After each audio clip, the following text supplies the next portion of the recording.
Oh, right.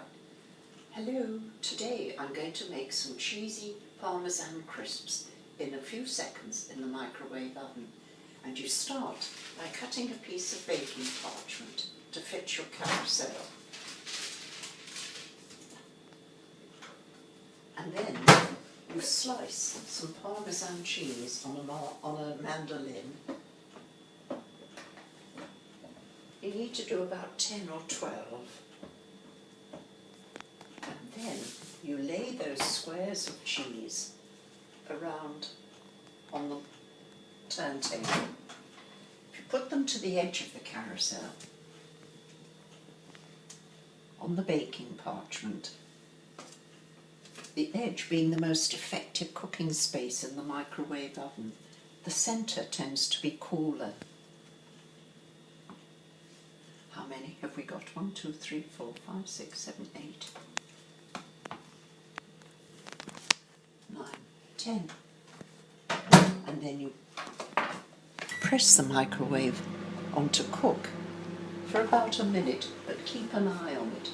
As the microwave causes the moisture in the cheese to heat up, it becomes red hot and the steam escapes, leaving the crisps to go brittle and tasty. You have to keep an eye on them because sometimes they do catch. So we'll just have a look now. They're on their way, but not quite ready yet.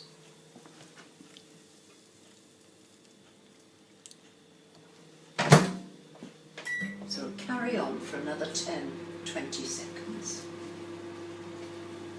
There we are. There are the crisps.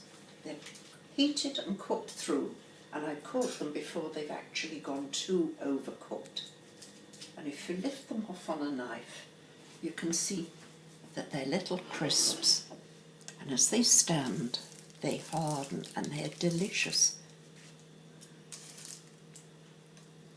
If you'd like to try this and other recipes for stunning starters, super main courses, delicious desserts, jams, preserves, beauty products even, and Christmas decorations, there are lots of recipes in my microwave recipe book.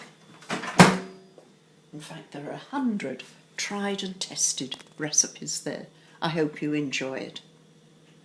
For more details of my recipe booklet and other booklets, email me on Reney-Smith@gmail.com. I look forward to hearing from you. Thank you.